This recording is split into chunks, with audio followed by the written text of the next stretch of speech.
What does it mean to be famous? This,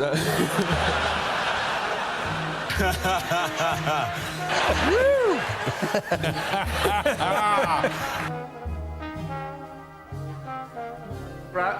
Yeah. I'm gonna love you like no one's loved you. This film probably won't get made today, but ironically this misunderstood and underrated gem is more relevant in today's world than when it first came out. In 1982 it ended a particular period of filmmaking from the 70s. Themes of celebrity worship and media culture have only increased, making this film way ahead of its time. Our strangely sympathetic and obsessive main character teaches us two common behaviours of the non-famous. Number one, a sense of entitlement. Jerry Langford, right? Right. Oh, Morris, please hold on. It's expressed throughout the film, I'm sorry, I'm late. You should only get cancer. I hope you get cancer. but personified in Rupert's character. His selfish and naive perspective causes him to ask for more, stay longer, be overly forward, and basically stretch all rules of social etiquette. Of honing that and working it. And There's only one problem, though. I don't mean to interrupt you, but there's only one problem. I'm 34 years old. And number two, the danger that Rupert represents, which can be seen everywhere in today's culture, is people living vicariously through others. Many people are glued to vlogs and reality TV, controlled by the choices of celebrity. But the danger here is that you never truly live yourself. It's terrific. It's great. There's only one problem, though. He made you bigger. Now, from the flip side of this, many current celebrities, including Jim Carrey, have expressed something along the lines of, I think everybody should get rich and famous and do everything they ever dreamed so that they can see that this is not the answer. So this makes me wonder, what real value does fame have? I think that these are the kind of thoughts and questions that the king of comedy is encouraging an audience to think about.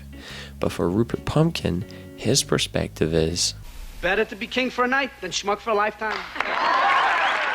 the film's point of view helps us understand why in some way Rupert's actions can be seen as a success, but it also marries the brightness of 50 minutes of fame with the darkness of reality surrounding celebrity culture.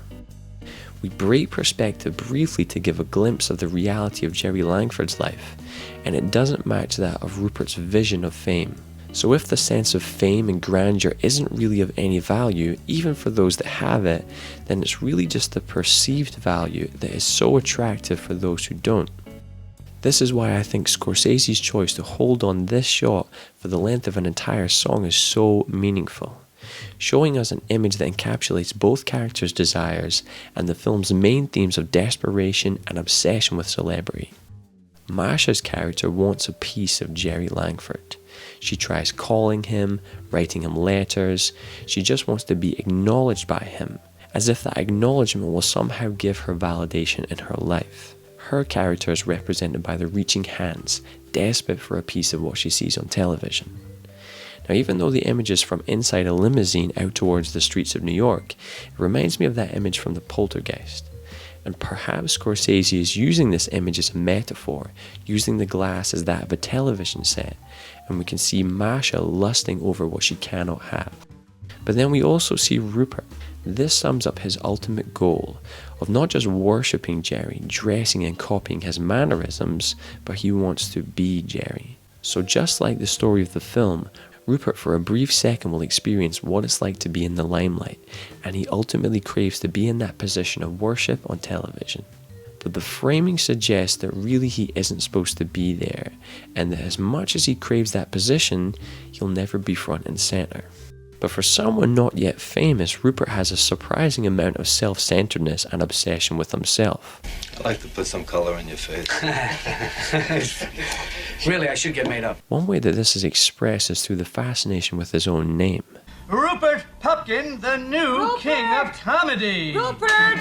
It's fitting that his name bookends the film. Mom! Take it easy. Lower it. I'm not gonna lower it. I have to do this now. At the beginning, he shares it with Jerry as an introduction, Jerry, my name is Rupert Pupkin, and I know the name doesn't mean very much to you, but it means an awful lot to me. and at the end of the film, the fantasy is coupled with the roaring crowd. Rupert Pupkin, ladies and gentlemen, let's hear it for Rupert Pupkin. When his name isn't recognised or validated, we see glimpses of slight frustration masked with an overly polite nature. What's this? We'll just take a guess. God, looks like a retard. What is this? The more scribble the name, the bigger the fame. Rupert's character perfectly embodies that writing advice of know who your character is and know who they are presenting themselves to be. Robert Redden. No. Rupert Pupkin. It's clear that Rupert has a drive for acknowledgement and validation, but where did this come from? The scene that is the most telling for Rupert's inner conflict for me is the fantasy wedding scene. A man he barely knows but idolizes is in the position of the best man. His wife-to-be is a woman who he barely knows but wants to impress. And the vows have nothing to do with the wedding or the couple, they act as a personal apology from a school teacher. Now on one hand, this scene is very worrying for the state of Rupert's mind. But on the other hand, there's a deep level of pity for a man that is so insecure that he has so many unresolved issues that his only goal in the future is to make up for a feeling of not being enough in the past. Now the stylistic choice to jump between reality and fantasy is so fitting that at any one scene you can see the constant mix between reality and the story that Rupert is playing in his head. The scene where he shows up at Jerry's for the weekend is a clear demonstration of his delusion. I'm gonna work 50 times harder, and I'm gonna be 50 times more famous than you. Then you're gonna have idiots like you playing your life. That's right. Right. Yes. This kind of subjective and emotional filmmaking is very similar to Taxi Driver. In fact, these obsessive loners searching for meaning, and perhaps both endings of the film being fantasy, makes King of Comedy almost an extension of Taxi Driver.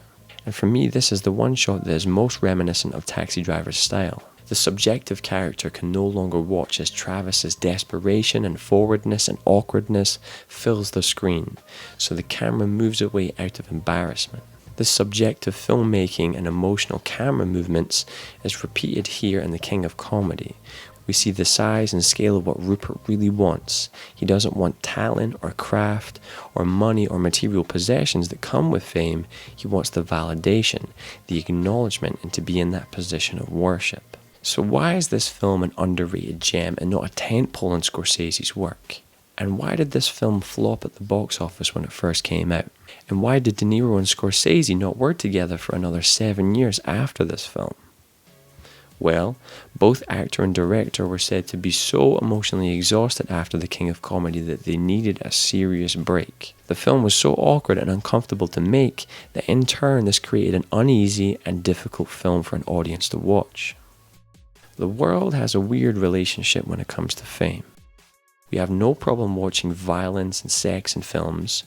Even the graphic display of these things don't turn an audience off. But if a film can really make you feel something, then people can get quite uncomfortable. Every audience member has different versions of themselves, the sides that they don't like to talk about or explore, but when a film so piercing and exposing forces you to reflect on a part of yourself that you're not comfortable with, then the experience of watching the film can be quite unpleasant. So I wonder, is this a problem with the film or is this a problem with the audience? A film with this kind of power doesn't have a problem with its narrative. Really, it's a compliment to have that kind of connection and influence over an audience.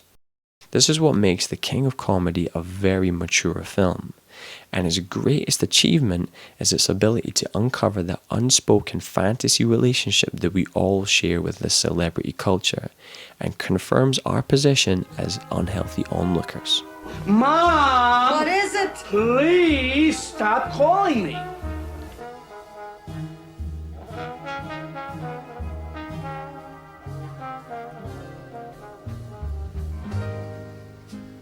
I'm gonna love you like no one's loved you.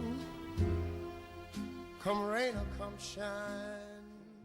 You don't say, folks, here's the punchline. You just do the punchline.